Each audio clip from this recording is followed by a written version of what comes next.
The fog hung heavy over the Quai des Orfèvres that evening, shrouding Paris in a misty veil, as if the city herself had chosen to cloak her secrets. In the dim glow of the gas lamps, the cobblestones of the street appeared slick, reflecting the pale yellow light like a canvas waiting to absorb the ink of new truths. Chief Inspector Maigret stood still, his hands tucked into the pockets of his coat, his pipe burning slowly, sending curls of smoke into the evening air. He was used to the darkness, the silent secrets that clung to this city like a second skin, but tonight something felt different. Somewhere beyond the fog a voice was waiting to be heard, a prisoner, silent, yet speaking through letters, and Maigret knew his world was about to unravel in ways he had not expected.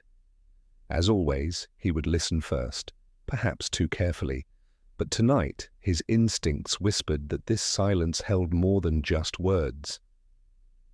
Before we begin, take a moment to subscribe, like, and share this journey through the shadows of Paris with us. The heavy fog that clung to Paris that evening had a suffocating quality, the kind that seemed to wrap itself around the city like a cloak, muffling every sound, bending time itself into something slower, more uncertain. Chief Inspector Maigret stood by the window of his office in the Quai des Orfèvres, gazing out over the Seine, his pipe burning slowly in the dim light. The quiet of the night was disturbed only by the faint echo of footsteps on the cobblestones below, a rhythm as old as the city itself. It was just another night, just another routine, until the letter arrived. The envelope was plain, a simple thing, its paper rough and unadorned. Yet, as Maigret took it from the desk, he could not help but feel an unease settle over him. There was something in the weight of it, something in the way it seemed to hum with a presence of its own.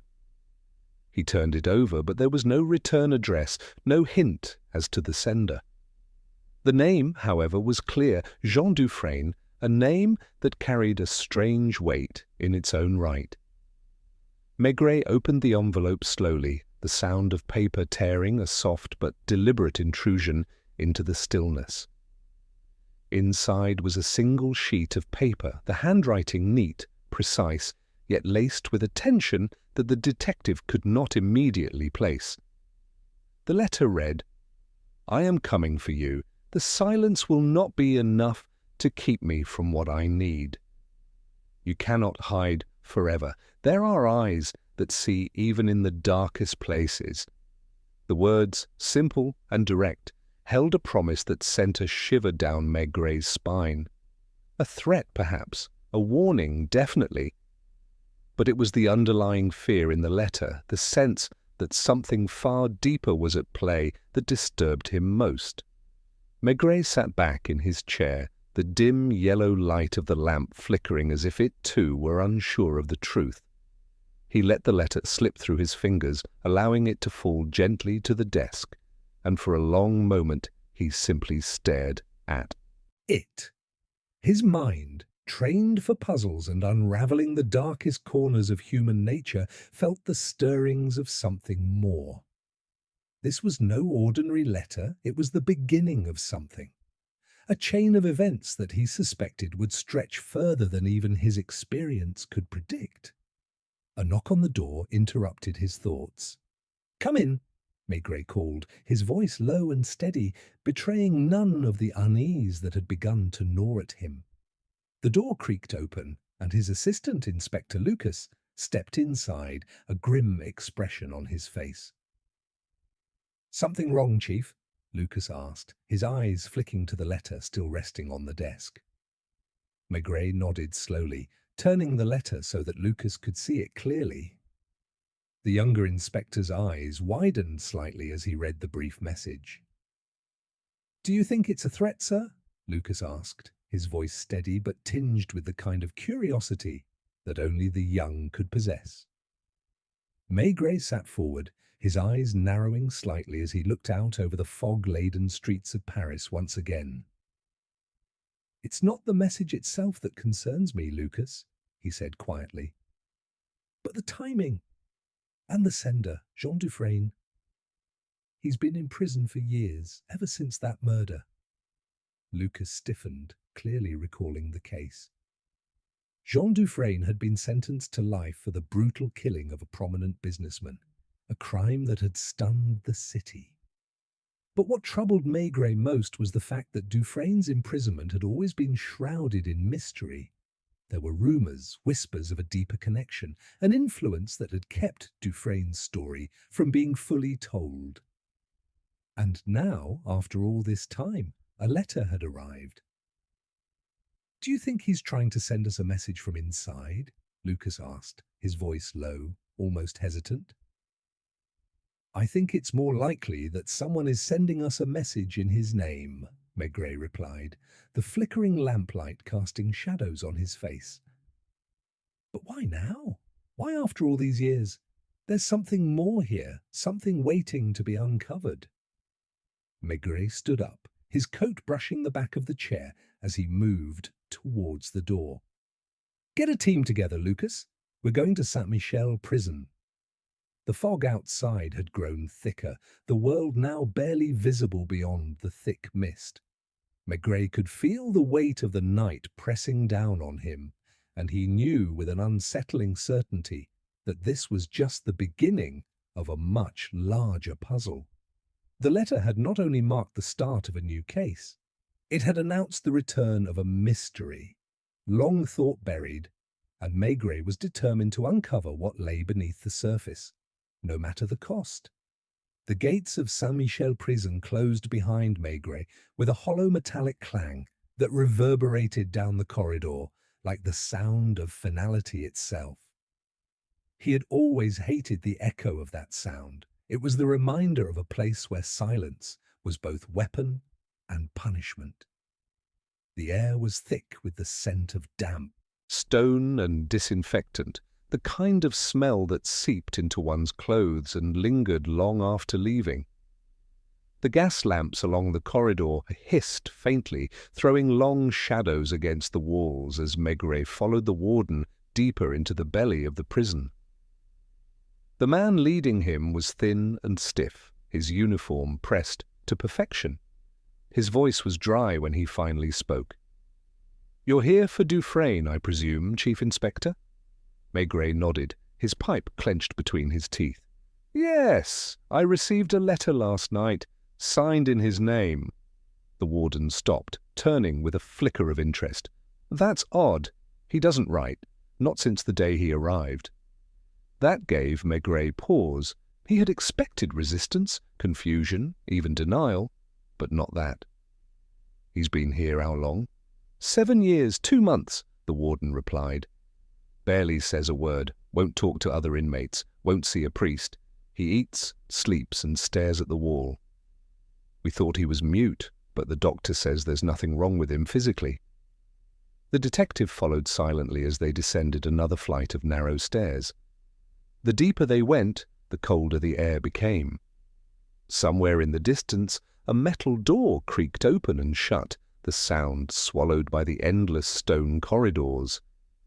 When they reached the end of the passage, the warden stopped and pulled out a large keyring.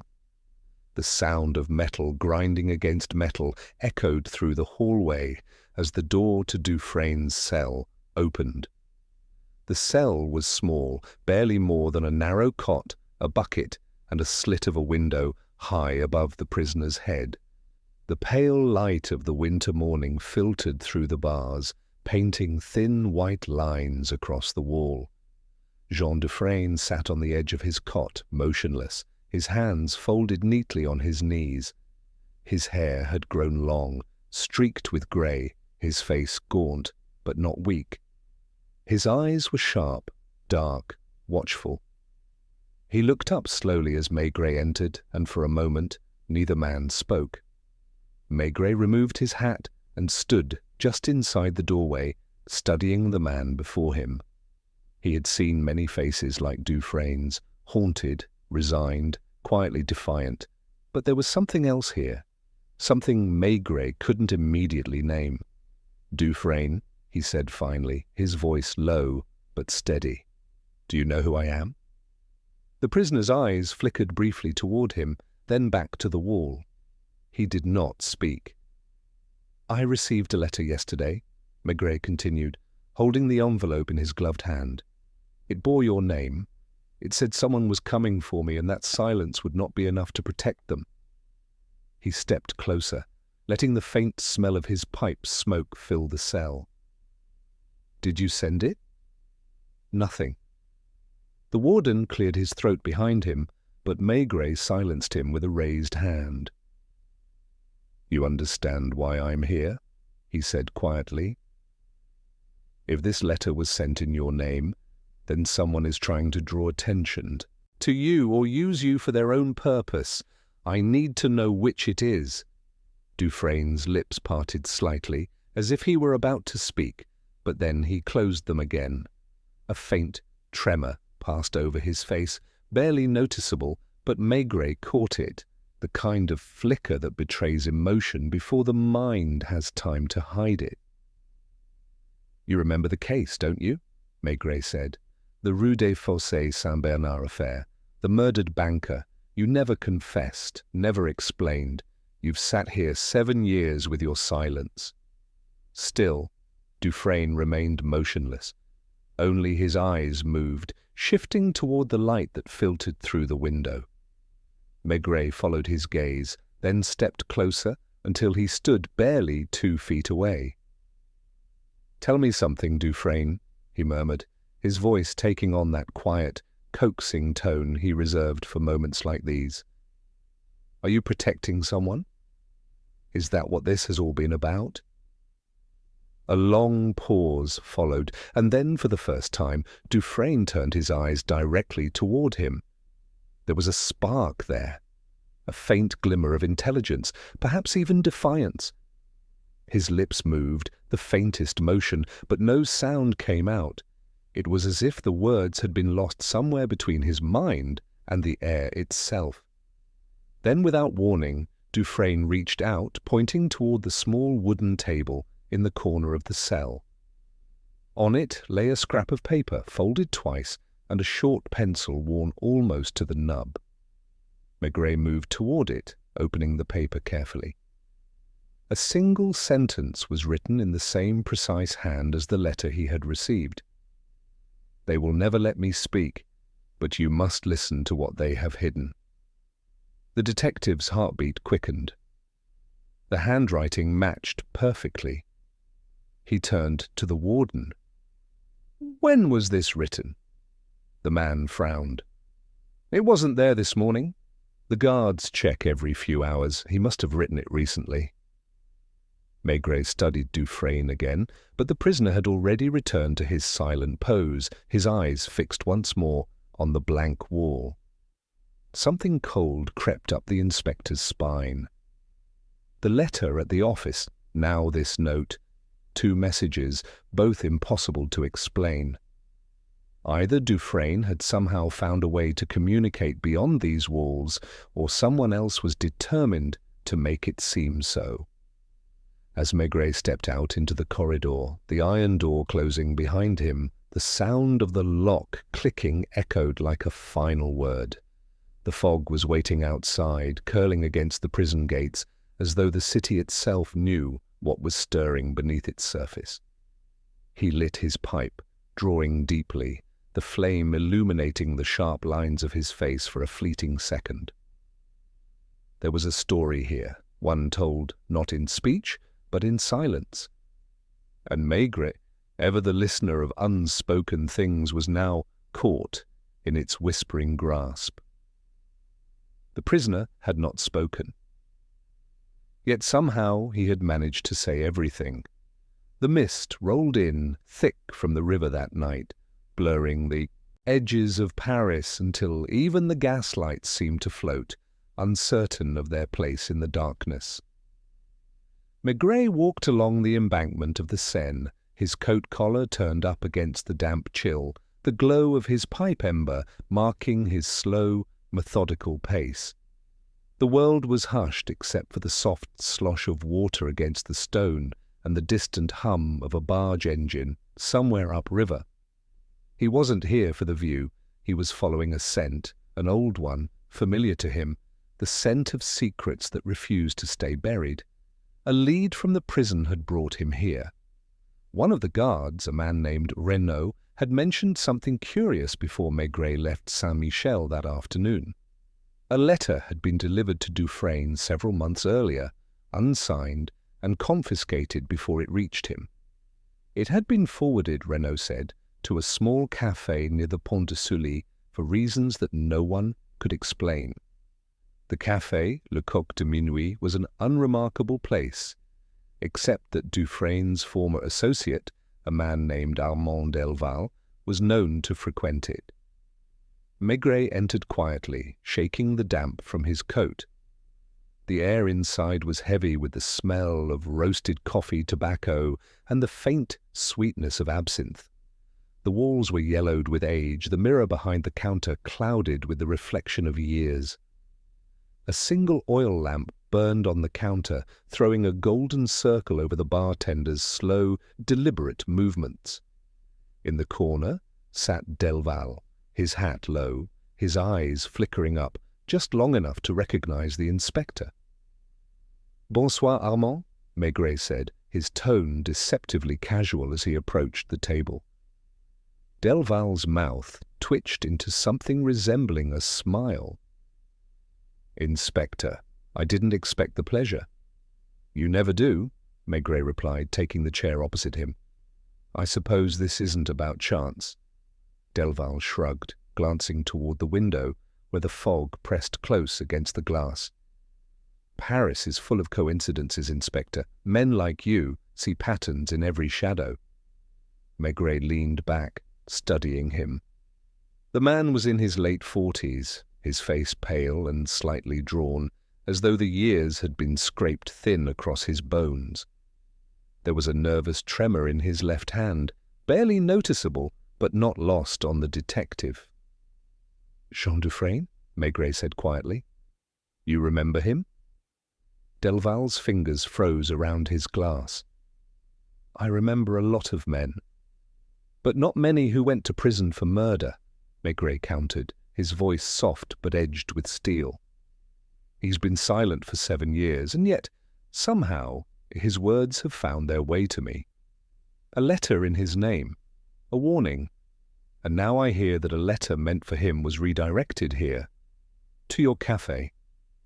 Delval's eyes darkened. "I don't run this place," he said. "I drink here, that's all." Maigret smiled faintly, tapping the ash from his pipe. "You're right. You only drink here, but it's strange, isn't it, that a man who claims no connection to Dufresne happens to sit in the very place where his unseen correspondents send their letters?" The bartender, polishing a glass nearby, looked up briefly, his expression unreadable. Delval noticed and muttered something under his breath. "You think you can scare me, Inspector? I have nothing to do with that man anymore. He made his choices." "Did he?" Maigret asked. "Or did someone make them for him?" For a moment, the two men sat in silence. The fog pressed tighter against the window, and somewhere outside a bell struck midnight. The smell of the river seemed to seep through the cracks in the wall, damp, cold, and faintly metallic, like the scent of forgotten things. Delval exhaled slowly. "You think you're the first to ask questions about that night? You're not.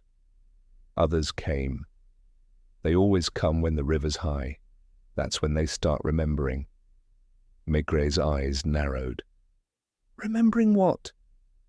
Delval met his gaze, and for the first time there was something like fear in his eyes. That Dufresne wasn't the only one there. That maybe he wasn't even the one who pulled the trigger. The air in the café seemed to shift. Maigret didn't move, didn't speak, just watched the man across from him crumble under the weight of his own admission. "Who else was there?" he asked. But Delval shook his head. "It won't help you. They'll never let him talk. That's why he writes. That's all he has left." A door creaked open behind them, the narrow back exit leading to the alley, and a rush of cold air swept through the café. Maigret turned, half expecting to see a shadow slipping away, but the doorway was empty. When he looked back, Delval was gone. His glass still sat on the table, untouched. The detective stood, his pulse steady despite the sudden tension in the air. He stepped to the bar. "Who owns this place?" he asked the bartender. The man looked uneasy. "A woman, monsieur. She doesn't come here often. Lives near Rue de Charenton. Name's Elise Dufresne." Maigret paused, the name hanging between them like a ghost. "His wife?" The bartender nodded once. Outside, the fog swallowed the street whole. Maigret pulled his coat tighter and began to walk. The Seine whispered beside him, its surface rippling with the faint reflection of street lamps. Somewhere in that darkness, the truth was taking shape, piece by piece. A prisoner who would not speak. A letter that should never have arrived. A café that served as a silent meeting ground for old ghosts. As Maigret crossed the Pont de Sully, he caught the faintest trace of something on the breeze, the mingled scent of smoke, damp stone, and river water, the smell of the Seine at midnight, the smell of secrets stirring beneath its surface. He didn't yet know what story it was telling him. But he could feel it coming, slow and inevitable, like the tide. And somewhere in the fog someone was already writing the next letter. By late afternoon the rain had begun, that relentless Parisian rain which blurred the world into a wash of grey and gold, turning every street lamp into a trembling halo. Maigret stood outside the Café de la République, his coat slick with water, pipe clamped between his teeth, watching the crowd scurry beneath umbrellas. Somewhere beyond the veil of rain, he could sense the invisible thread that connected them all. Dufresne's silence, Delval's half-confession, and now a name whispered by the bartender, Elise Dufresne. He crossed the square slowly, his shoes squelching on the wet cobblestones. The world smelled of rain and tobacco, of steam rising from drains, of humanity compressed under the same grey sky. The building he sought stood 3 streets away, a narrow, aging block near Rue de Charenton, its façade pitted by time and soot. A faint light burned in a third-floor window. Maigret climbed the stairs, each wooden step groaning like an old witness reluctant to speak. When she opened the door, Elise Dufresne was not what he expected. She was perhaps 40, her dark hair streaked with silver, her eyes sharp but tired, the kind of woman shaped not by tragedy, but by endurance. She said nothing at first, only studied him with the calm detachment of someone long accustomed to being watched. "Madame Dufresne," Maigret began softly, "I'm investigating something concerning your husband." Her expression didn't change. "He's dead to the world, Inspector. What more could you want from him?" "I'm not certain he's as silent as you think," Maigret said, producing the folded note found in his cell. "He's written something, or someone has written for him. Either way, his name has found its way back to Paris." She hesitated before taking the paper, her fingers trembling slightly.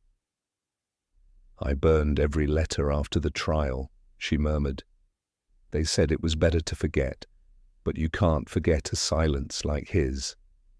Maigret nodded, stepping inside. The apartment was sparse but neat, a small table set for one, a kettle steaming faintly on the stove, and above the mantel a framed photograph, a younger Dufresne in uniform standing beside a fellow officer whose face was half in shadow. "Who's the other man?" Maigret asked. She followed his gaze, her lips tightening. "Armand Delval. They served together.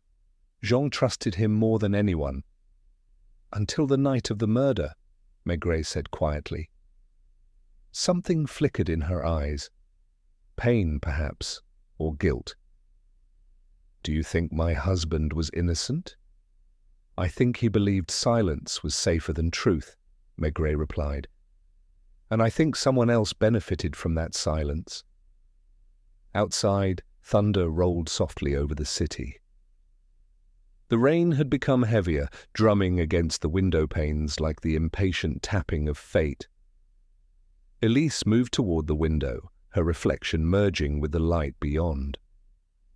"You should leave this alone, Inspector," she said.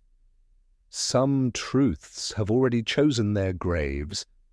But Maigret didn't move. "Then why do people keep digging them up?" A sudden knock interrupted them, sharp, hurried, echoing through the hall. Elise turned, startled. Maigret stepped forward, motioning her back. When he opened the door, no one was there.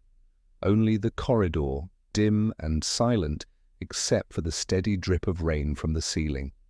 At his feet lay a small brown envelope, soaked and almost disintegrating. He bent down, lifting it gently. No name, no seal, but inside a single photograph. It showed the same two men, Dufresne and Delval. Only now they stood before a shuttered warehouse, and in the background the faint outline of another figure, blurred by motion. A third man. Maigret's heart gave a slow, deliberate thump. The back of the photo bore a line of smeared ink. Pont de Bercy. The night before, everything changed. He slipped it into his pocket, his mind already racing ahead. "Tell me, madame," he said, "did your husband ever work near the docks?" She nodded slowly. "Before the war, yes. He said the river always remembered what men forgot." As Maigret descended the stairs again, the storm outside seemed to have deepened. The streets were half flooded now, the lamps reflected in the water like melted gold. A tram screeched somewhere in the distance. He pulled his coat tighter and began the long walk toward the river. The Pont de Bercy rose before him like a dark ribcage over the Seine, its stone arches vanishing into mist. The air here was colder, touched with the metallic tang of the river's breath. Beneath the bridge, water slapped against the pilings with a rhythm that felt almost human, a heartbeat echoing through the fog. He paused beneath one of the arches, lighting his pipe again. The flame briefly illuminated the damp stone, revealing faint chalk marks in letters, numbers, hastily drawn. He crouched, tracing them with his finger. F12, B3. Coordinates? Messages? Or perhaps remnants of some secret long past. A sound behind him, the soft shuffle of footsteps. Maigret turned sharply, but saw only the mist curling through the archways. "Who's there?" he called. The silence answered with rain. And then a whisper, so faint he might have imagined it. "He told you not to listen."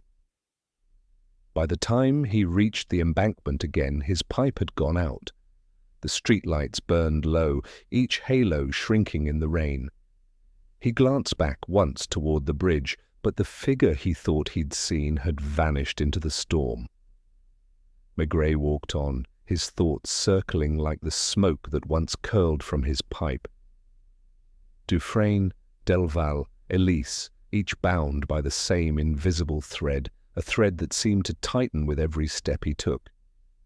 The rain was relentless now, washing Paris clean, or perhaps only trying to. And in that endless rhythm, Maigret sensed the truth drawing closer, one slow heartbeat at a time. Somewhere behind the curtain of rain, a shadow moved, watching, waiting. The dance had begun, the rain had ended, leaving behind a city rinsed but not cleansed. Paris glistened under the pale morning sun, its streets still slick, its gutters running with the residue of the night's storm. Maigret walked through the courtyard of the Quai des Orfèvres with his coat unbuttoned, his pipe clenched between his teeth, and the photograph from the bridge folded carefully in his pocket. He had not slept. The image of that blurred third figure behind Dufresne and Delval haunted him like a half-remembered dream that refused to fade with daylight. Inside, the station smelled of wet wool and coffee. Janvier was waiting at his desk, a cigarette smouldering between his fingers. "You look like you wrestled the Seine last night," he said, attempting a smile that didn't quite reach his eyes. "I might have," Maigret muttered, dropping the photograph on the desk. "Pont de Bercy, the night before the murder. Recognize either man?" Janvier leaned in. Dufresne and Delval, yes, but this third one, blurred, could be anyone. "Or someone who didn't want to be seen," Maigret replied. He tapped the edge of the photograph. "We'll need to check the old case files again. The Rue des Fossés Saint-Bernard affair. Every witness, every piece of testimony. Something was left out." Janvier frowned. "You think Dufresne took the fall for someone?" Maigret didn't answer. Instead, he stared out the window at the slow-moving carriages below, the fog curling back over the Seine like a returning ghost. "I think," he said slowly. He stayed silent because of something he couldn't betray, not fear, loyalty. By midday, Maigret was at the archives, where the air was thick with dust and old secrets. The file on Dufresne was heavy, bound in brown twine. He untied it carefully, the paper brittle beneath his fingers. Reports, testimonies, police sketches, all familiar from years ago. But one statement caught his eye, a brief report from a prison chaplain who had met Dufresne shortly after his sentencing. The prisoner refuses confession, claims he owes silence to a promise, says his words belong to someone else now. That phrase stayed with him as he left the archives. His words belong to someone else. What kind of man lives by another's voice? The answer came unexpectedly. That evening, as the lamps were being lit and the fog returned to its quiet dominion, a small note arrived at the quay. It had been hand-delivered by a boy who refused to say from whom it came. The handwriting was the same careful script as the previous messages. "He still follows the code, the one they all agreed to keep. You're getting too close, Inspector." Maigret read it twice, then 3 times. "They," the letter said. More than one man, a code, an agreement. This was no solitary crime, it was a pact. He decided to return to Saint-Michel that night. The guards were uneasy when they saw him, but Maigret's name carried its own authority. Dufresne's cell looked as it had before, the same narrow cot, the same dim light, the same unbroken calm. The prisoner sat as if he had never moved. "You've had visitors," Maigret said quietly, stepping closer. "Old friends, Delval for one, and others perhaps. You kept their secrets, even now." Dufresne's eyes lifted, slow and measured.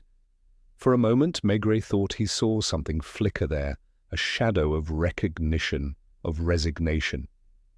"You follow a code," Maigret continued, "the kind of loyalty that keeps men silent, even when silence destroys them. But it's breaking, isn't it? Someone out there wants me to know. They've used your name twice already." Still nothing, Maigret exhaled, setting the folded photograph on the table. "Look at it," he said. "It's from that night. You, Delval, and one other. Who is he?" For a heartbeat, nothing moved. Then Dufresne reached for the picture with trembling fingers. He stared at it for a long time, his expression unreadable. Then, slowly, he turned it over and began to write with the stub of his pencil. When he handed it back, Maigret felt the pulse in his throat quicken. One word. Schaefer. The name meant nothing to him at first. But Dufresne had pressed the pencil so hard the paper nearly tore. This was not a guess, it was a confession in its purest, most silent form. Back at headquarters, Maigret pulled every record he could find on the name. There was only one Schaefer listed from that era, a German-born dock worker, later rumoured to have worked as a smuggler along the Seine during the years before the war. His file was brief, his end uncertain. Some reports claimed he drowned, others that he fled the city after a violent dispute on the riverfront. The dates matched perfectly with the night Dufresne was arrested. By midnight, the pieces had begun to take shape. Dufresne, Delval, Schaefer, a triangle of silence bound by something more than crime. Something closer to brotherhood. Maigret stood once more at the window of his office, watching the fog drift like breath from the river. "The prisoner's code," he murmured to himself. "Never betray a friend, even if it costs you your life." He understood now. Dufresne had stayed quiet not out of guilt, but out of a promise, and whoever had started sending those letters wanted that promise broken. The detective's reflection in the glass seemed older than before, his eyes shadowed but alive. The case was no longer about guilt or innocence. It was about the unspoken rules that governed men's souls, the ones that survived beyond bars, beyond punishment, beyond reason. As he turned back toward his desk, a sound drifted in through the open window, a barge horn from the river, low and mournful, echoing through the Paris night. It carried the smell of damp iron, tobacco, and memory. The city, as always, whispered its secrets in tones only Maigret could hear. He lit his pipe again, the smoke rising in lazy spirals. Somewhere out there, someone was breaking the code, and Maigret intended to find out who. Morning crept into Paris as a pale ghost, gliding across rooftops and empty boulevards, leaving behind only a faint chill and the echo of distant carriage wheels. Maigret stood in front of the café where it had all begun, Le Coq de Minuit, watching the proprietor sweep rainwater from the doorstep. The sign above the door hung crooked now, squeaking softly in the wind, as if whispering secrets to those who cared to listen. Inside, the tables were half empty, the regulars huddled over coffee and cigarettes. Maigret moved with quiet authority, the smoke curling behind him like a memory. He didn't need to ask for Delval. He knew the man wouldn't be here. Delval had vanished again, and that silence was beginning to feel rehearsed, part of a larger design.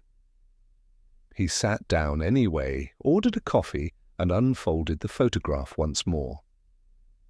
Schaefer. The name weighed heavily in his mind. A ghost of the river, a man thought drowned, now returned through a prisoner's single word. It was the sort of thing that could unmake a man's peace. The bell above the door jingled softly. Maigret looked up to see a figure slip in, tall, thin, wearing a dark hat, slick with dew. The stranger paused, scanning the café with the careful unease of someone who feared being recognized. When his eyes met Maigret's, something flickered. Surprise, resignation, then resolve. He approached. "You're the inspector," he said quietly. His accent was faintly Germanic. "That depends who's asking," Maigret replied, gesturing to the empty chair. The man hesitated, then sat. "My name is Otto Schaefer." Maigret's hand tightened around his cup.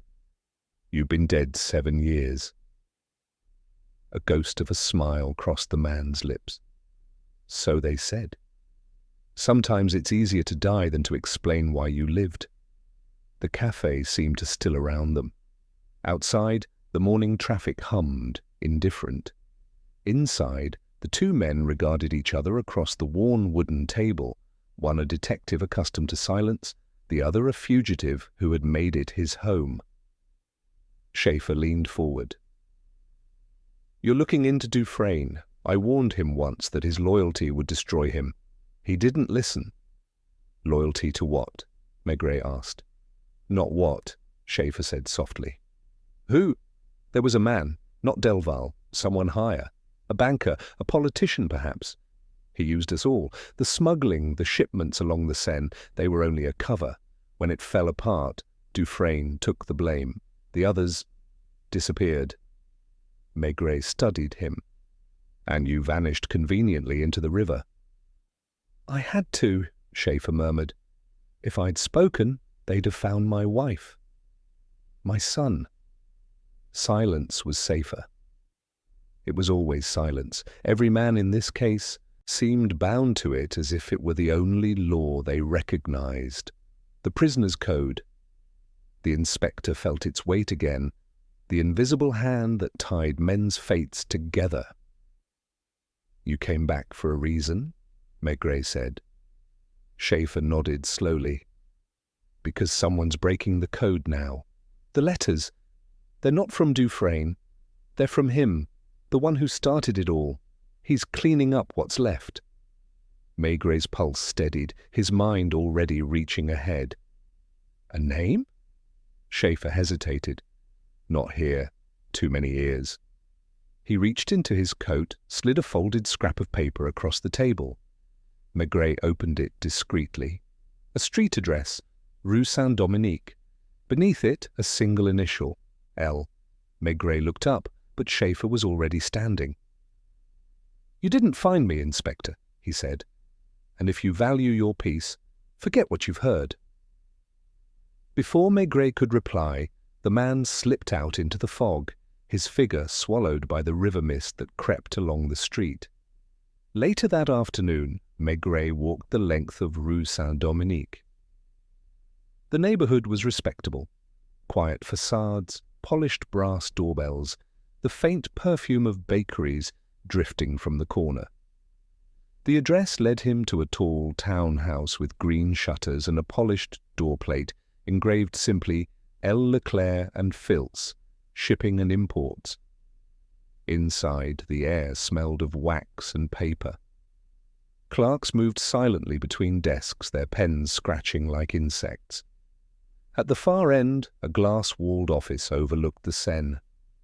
Behind the desk sat a man in his 50s, immaculate in a dark suit, his silver watch glinting as he turned a document over. Chief Inspector Maigret, he said, before Maigret could introduce himself. I wondered when you'd come. Then you know why I'm here? Maigret replied, stepping closer. Leclerc smiled faintly. Dufresne, I presume. You're chasing ghosts, Inspector. The past is a mire. Step too deep and it pulls you under. I'm used to mud, Maigret said. Leclerc's eyes glinted, shark-like. Dufresne was a good man once, but he chose silence over truth. It's not my fault if silence kills faster than words. Yet someone's still writing letters in his name, Maigret said. You wouldn't know anything about that, would you?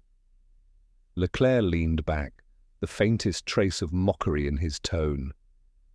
Letters? No, though I suppose the dead do like to write now and then. Maigret's jaw tightened. He had heard enough. The polite deflection, the calm arrogance. It was the scent of guilt worn like cologne. He left without another word, his mind already weaving the threads together. Back on the quay, the wind had picked up again, carrying the taste of the river. He stood for a moment, watching barges drift past, slow and patient as time itself. The pieces were moving. Dufresne, Schaefer, Delval, Leclerc. 4 men bound by one act, one night, one code. Somewhere between silence and survival, a truth waited, dark, buried, but breathing still. The city exhaled around him, fog rising once more from the Seine, and Maigret, pipe in hand, walked on into the mist, following the faint, inevitable scent of secrets yet unspoken. The following evening found Maigret walking along the narrow lanes of the Marais district, where the cobblestones still glistened faintly from the afternoon rain. The city had grown quieter now. Shopkeepers were closing their shutters, and the last few cafes hummed with murmured conversations and the clink of glasses. In this softer, shadowed hour, Paris seemed to hold its breath, as though the streets themselves were aware that old ghosts were being stirred. The address Schaefer had given, Rue Saint-Dominique, had yielded one undeniable truth. Lucien Leclerc was not just a businessman. He was the quiet architect of a network built on contraband, lies and loyalty, a web that stretched from the docks of the Seine to the offices of men who would never dirty their hands. Dufresne's silence was no longer a mystery of guilt. It was an act of preservation, and someone, somewhere, wanted that silence to end. Maigret turned into Rue Desjardins, where an old photographer's shop stood wedged between a tailor and a shuttered bakery. The owner, Monsieur Gallet, was one of those men who had seen everything but spoken of nothing. Maigret had known him for years. The detective stepped inside, the brass bell above the door giving a tired chime. Gallet looked up from behind the counter, his spectacles catching the lamplight. "Ah, Inspector, it's been a long time." Maigret nodded. "I need your eyes, Gallet. You remember the old days, the faces of men who worked the riverfront?" The photographer's smile was faint but knowing. "I remember them all, especially the ones who preferred not to be remembered." Maigret handed him the photograph, Dufresne, Delval, and the blurred third man. Gallet held it carefully, the paper trembling just slightly between his fingers. "Ah," he murmured. "This one I know, or rather, I knew, Otto Schaefer, a ghost of the docks. He came to me once for a portrait, said it was for a passport he'd never use. And the other two..." He pointed at Delval's face, then at Dufresne's. "They came together that night, nervous. Something had gone wrong. They didn't say what, but I remember Dufresne's hands, shaking. Men only tremble like that when they've seen something they can't undo." "What year was this?" Maigret asked quietly. 1921, a few weeks before the banker was killed." Maigret exhaled slowly. "And you never told anyone?" Gallet smiled faintly. "You never asked." Before leaving, Maigret asked to see the old registry books. They were thick with dust, their leather covers cracked with age. Gallet opened one at random, flipping through the pages until he stopped near the back. There, written in his careful, looping hand, were the names Jean Dufresne, Armand Delval, Otto Schaefer. 3 entries consecutive, same day. But beside them, in smaller writing, was a 4th, L. Leclerc. For a long moment, neither man spoke. When Maigret finally left, the night had deepened. The mist was rising again from the river, swirling around the lampposts like cigarette smoke. The discovery changed everything. Leclerc hadn't just been the financier behind the operation. He had been there. He had seen whatever it was that turned a simple smuggling run into a killing. And Dufresne, bound by his code, had taken the blame to protect him. Maigret stopped at a café overlooking the Pont Marie. The owner, an elderly woman with kind eyes, brought him a glass of red wine without asking. "You look as if you've seen the devil himself," she said softly. "Not the devil," Maigret murmured, "just a man who pretends to be an angel." As he sat there, watching the river slide past in the dark, a memory stirred. Something Leclerc had said the day before. "The past is a mire, Inspector. Step too deep, and it pulls you under." It hadn't been a warning. It had been a confession. Maigret's thoughts were interrupted by a voice behind him. "You shouldn't have gone to him." He turned. Armand Delval stood in the doorway, his coat soaked, his eyes wide and wild. "You think you understand, but you don't," Delval said, his voice trembling. "If you pull this thread, it won't just be Leclerc who falls. It's everyone. The police, the courts. They were all paid. 7 years ago they needed a scapegoat. Dufresne was convenient. He agreed to the silence because he believed it would protect her. Her? Maigret asked sharply. Elise, Delval whispered. She wasn't supposed to be there that night. She saw everything. Leclerc made her swear it would never reach the papers, and Dufresne, he loved her enough to make that silence his sentence. The detective felt the chill of the river seep into his bones. And you? Delval's lips trembled. I stayed alive. Isn't that punishment enough? Before Maigret could press him further, Delval turned and disappeared into the fog outside, leaving behind the faint smell of wet tobacco and guilt. Maigret sat there for a long while, his thoughts heavy, the wine untouched. The pieces had shifted again, forming a darker shape. Elise Dufresne, the quiet widow, the woman who had begged him to stop, was not the bystander she seemed. She was the witness, and perhaps the keeper of the final truth. By the time Maigret rose to leave, the first hints of dawn were softening the skyline. The fog thinned, revealing the pale shimmer of the Seine. Somewhere in the city, a church bell tolled, distant and hollow. Whispers of the past, Maigret thought. They never fade, they only wait. And now the time for silence was ending. Paris awoke beneath a sky the colour of tarnished silver. A thin fog still lingered over the Seine, though the morning light was beginning to pierce through in streaks, glinting off the iron bridges and wet pavements. Maigret stood outside Elise Dufresne's building, pipe unlit, hat pulled low, watching the slow rhythm of the street. Delivery boys called to one another from bicycles, a newspaper vendor shouted the day's headlines, and from an upper window came the faint notes of a piano playing something sad and deliberate. Life, as always, went on, indifferent to the quiet tragedies it concealed. He climbed the stairs, his footsteps echoing in the stairwell. When he knocked, there was no answer. He waited, then knocked again, firmer this time. At last the latch turned and Elise appeared, her face pale, her eyes shadowed by the sleeplessness of someone who has been waiting for something terrible. "You've come back," she said softly. "Yes," Maigret replied, stepping inside. "And you knew I would." She didn't deny it. The small apartment was dimly lit, curtains half drawn. A faint scent of lavender hung in the air, mixed with the mustiness of old paper. On the table lay a teacup gone cold and a stack of letters bound by a ribbon. Maigret's eyes lingered on them. "Those from your husband?"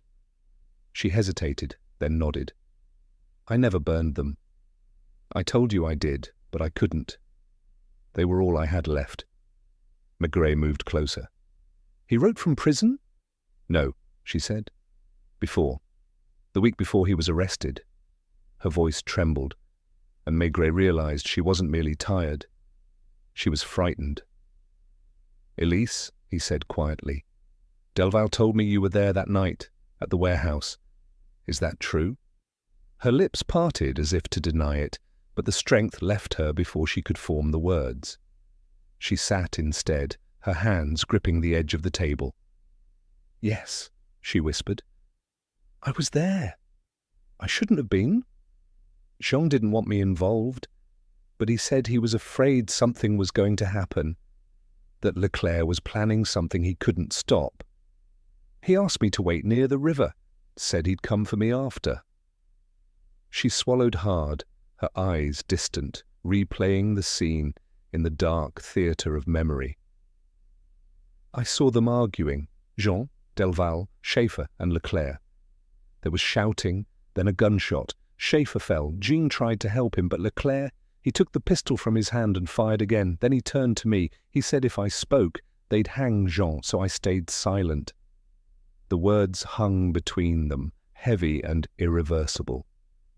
Maigret said nothing for a long while. The clock on the wall ticked softly, indifferent to confession.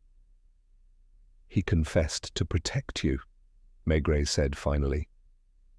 She nodded, tears glistening at the corners of her eyes. He said my name would never be in the papers.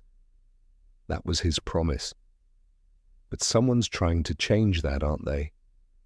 Someone's reminding the world of what really happened. Maigret drew out the most recent anonymous note and placed it on the table beside her letters. These came after Schaefer reappeared. He's alive. Her eyes widened. Alive? Very much so. He's the one who warned me about Leclerc. But if you were there, madam, then you also know that Schaefer wasn't the man who died that night. Elise looked up sharply, confusion crossing her face. What do you mean? Maigret leaned forward, his voice low. The body in the morgue, the one they said was Schaefer, was never properly identified. No fingerprints, no family claim. It was Leclerc who insisted it was him. Convenient, don't you think? One less witness. But if Schaefer lived, then whose death was covered in his name? Elise pressed a hand to her mouth. My God. It means, Maigret said quietly, that Leclerc has been playing all of you. He let Dufresne take the blame, kept Schaefer in hiding, and used those letters to make sure no one would come too close to the truth. But now something's gone wrong. Someone's forcing his hand. The question is, who? A sudden noise from the corridor, a soft scrape like a shoe against the floorboards. Both turned toward the door. Maigret crossed the room swiftly and pulled it open, but the hallway was empty. Only the faint echo of footsteps descending the stairs. He moved to the window just in time to see a man in a dark overcoat disappear into the fog of Rue de Charenton. When he turned back, Lise stood trembling. He was here, she whispered. Leclerc. Maigret's jaw tightened. He's getting desperate. She clutched his sleeve. What will you do? End it, Maigret said simply. But not by the law's pace, by the truth's. He left her apartment as the first drops of rain began to fall again, soft and cold against his face. By the time he reached the Quai des Orfèvres, dusk had settled once more, and the lamps along the Seine burned like watchful eyes. In his office, he spread the letters across the desk, Elise's, the anonymous notes, the photograph from the bridge, the name written by Dufresne's hand. He studied them as if they were pieces of an old symphony, each one holding a fragment of the same refrain: silence, loyalty, and betrayal. Lucas entered quietly, setting a cup of coffee beside him. We've got eyes on Leclerc, he said. He's at his office, late night, alone. Maigret nodded slowly. Good. Keep it that way. He rose, slipped on his overcoat, and took his hat from the stand. If I'm not back before morning, he added, send word to Saint-Michel. Tell Dufresne. Tell him his silence has been broken. Outside, the wind had turned colder, sharp with the scent of the river. Somewhere in the distance, thunder rolled. The city seemed to hold its breath once more, poised between revelation and ruin. Maigret walked toward Rue Saint-Dominique, his shadow long under the flickering lamps. The time for whispers was over.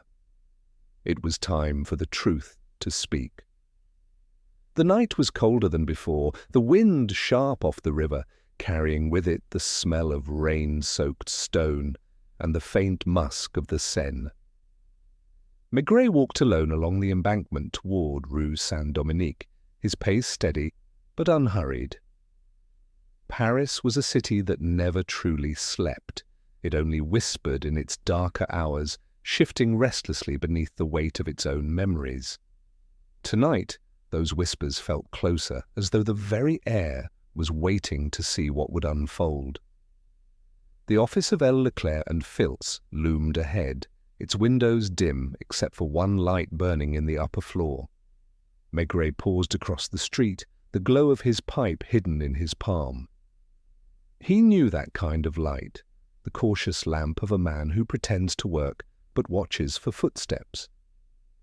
Inside, Leclerc sat at his desk, a decanter half empty beside a stack of documents. His posture was too still, his movements too controlled. When Maigret entered, the man did not startle. He looked up slowly, as though expecting him all along. "Chief Inspector," Leclerc said, his voice smooth as polished marble. "I was beginning to think you'd taken my advice and left the past alone." Maigret closed the door behind him, letting the rain's whisper fade to silence. "You were at the warehouse that night," he said simply. Leclerc smiled faintly. "That's a bold accusation. You have proof, I assume?" Maigret stepped forward, dropping the photograph onto the desk. "I have this. You, Dufresne, Delval, Schaefer. All there, the night before the banker's death." Leclerc glanced at it, then poured himself a drink. "Ah, that night. You know, Inspector, memory is a treacherous thing. Men remember what suits them. Sometimes they even invent what comforts them." Maigret's eyes hardened. "And sometimes they hide what damns them." For the first time, a crack appeared in Leclerc's composure. He set the glass down with care. "You've been speaking to Elise, haven't you?" "Yes," Maigret said. "And she told me enough to know that Dufresne's silence wasn't guilt, it was protection. You killed that man on the riverbank, and when she saw, you made her believe her husband's death was the price of her safety." Leclerc stood, his chair scraping against the floor.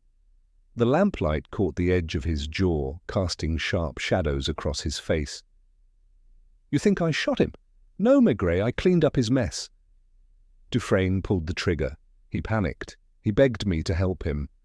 I gave him a way out, a trial, a life sentence, a wife kept from disgrace. I made sure she was left alone. That was my kindness." "Kindness?" Maigret repeated, his voice low. "Is that what you call a man's silence and a woman's fear?" Leclerc's eyes glittered. "You wouldn't understand, Inspector. Some things in this city are older than justice. Men like me, men like Dufresne. We work in the shadows because the light burns too bright for truth. There are deals, alliances, debts that must remain unpaid. Paris runs on silence. Always has." Maigret's pipe had gone cold in his hand. He felt the weight of the man's words, not because they were false, but because there was truth woven into their corruption.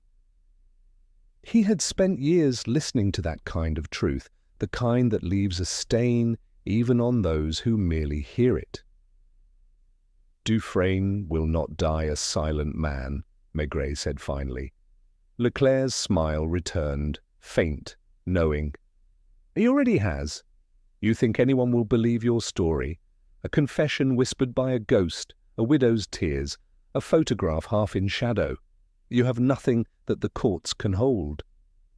Maigret turned toward the window. The Seine shimmered beyond the glass, the light of the lamps dancing on its dark surface. Somewhere below, a barge horn groaned, long and low. "You're right," he said quietly. "The courts won't hold it, but Paris will. The river keeps everything, voices, blood, secrets. It has a way of speaking when men refuse to." Leclerc laughed, a brittle sound. "Poetic nonsense." Maigret looked at him steadily. "Maybe. But I've learned that every crime in this city leaves an echo, and yours will be heard before dawn." He turned to leave, but as his hand touched the door, there came a sound, the faint click of metal, unmistakable. He froze. "Stay where you are," Leclerc said softly. The pistol in his hand gleamed dull in the lamplight. "I can't afford sentiment, Inspector. You know too much." Maigret didn't move. He heard the hammer draw back, felt the pause, the one heartbeat that separates intent from action. And then, from outside, the sound of a whistle cut through the air, sharp and urgent. Leclerc hesitated, It was all Maigret needed. He spun, knocking the lamp from the desk as the pistol fired. The shot shattered the glass wall, and the light went out in a spray of oil and smoke. The room plunged into chaos, shouts, footsteps on the stairs, the smell of burning kerosene. When the smoke cleared, Leclerc was gone. The shattered window gaped open, its edges glittering like teeth. Below, the river waited.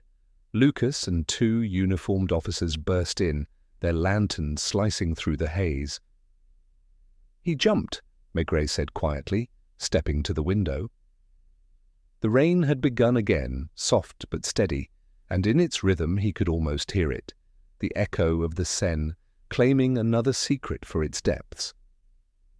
"Should we send divers?" Lucas asked. Maigret shook his head. "The river doesn't give back what it takes."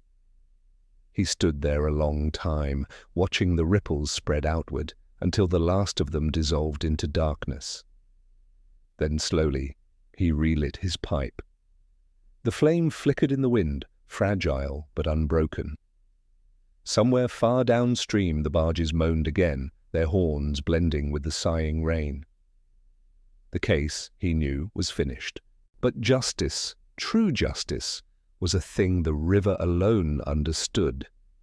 And in its eternal murmur, Maigret heard the faintest whisper of peace. Dawn broke slowly over Paris, pale light creeping across the rooftops, washing away the residue of night, but not its memory. The river was calm now, its surface smooth and indifferent, carrying with it all that had fallen into its embrace. From the windows of the Quai des Orfèvres, the fog looked almost kind, a soft, forgiving veil drawn over what the city had witnessed. But Maigret knew better. The Seine never forgave. It remembered in silence. He sat at his desk, pipe unlit, coat still damp from the rain. The night's events clung to him, the shot, the shattered glass, the sound of the river swallowing another man's truth. Leclerc's death had brought no triumph, only a quiet, aching exhaustion. Justice, perhaps, had been done, but in its usual Parisian way, quietly, imperfectly, without applause. A soft knock broke the stillness. Lucas entered, hat in hand. "They found him, Chief, near the Pont de la Tournelle, the body washed up at dawn." Maigret nodded, unsurprised. "Let the papers say what they will. A businessman's accident. The river was merciful to him." Lucas hesitated, then placed a small envelope on the desk. "This came from Saint-Michel prison, delivered an hour ago, from Dufresne." Maigret stared at it for a long moment, before breaking the seal. Inside was a single page, the handwriting the same precise hand that had started it all. "It is over now. I kept my promise, but the silence has cost more than I ever intended. They will say he drowned. Let them.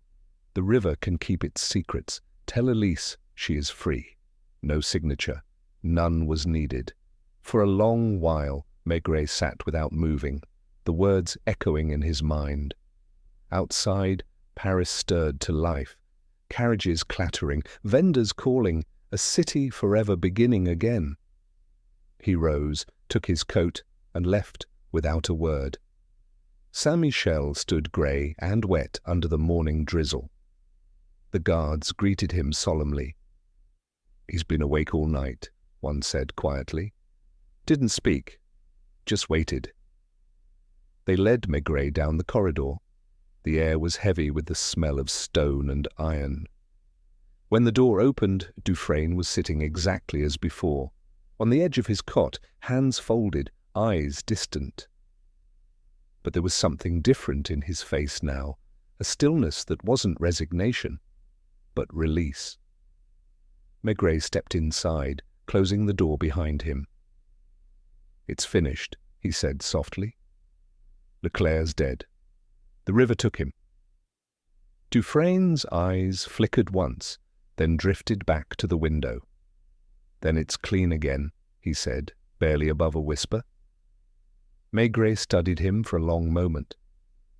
You could speak now. Tell the truth. The world would listen this time. Dufresne smiled faintly, shaking his head.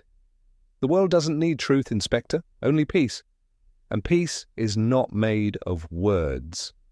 There was nothing left to say. Maigret turned to leave, but as he reached the door, Dufresne spoke again. Tell her I forgave her long ago. When Maigret looked back, the prisoner was staring through the narrow slit of the window at the faint shimmer of daylight on the river. His silence, once a weapon, had become a kind of prayer. That afternoon, Maigret went to Rue de Charenton. Élise opened the door before he could knock, as though she had been listening for his steps. She said nothing when he handed her the letter, only pressed it to her chest.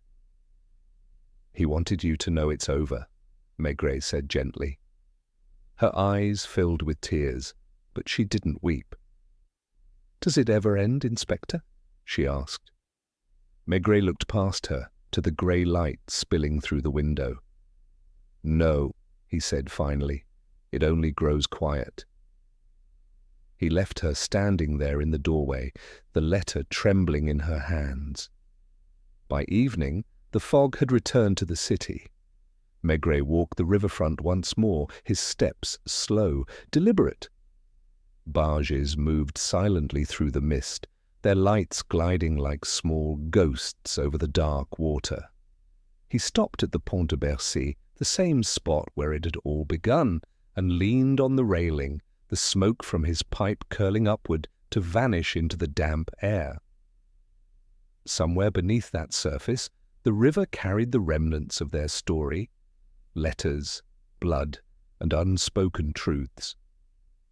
Paris would move on as it always did. The cafes would fill, the lights would return, and the fog would rise again.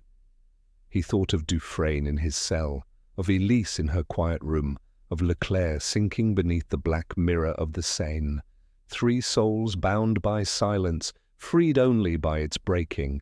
A single raindrop landed on his hand, followed by another. The city exhaled, the sound of rain mingling with the river's eternal whisper.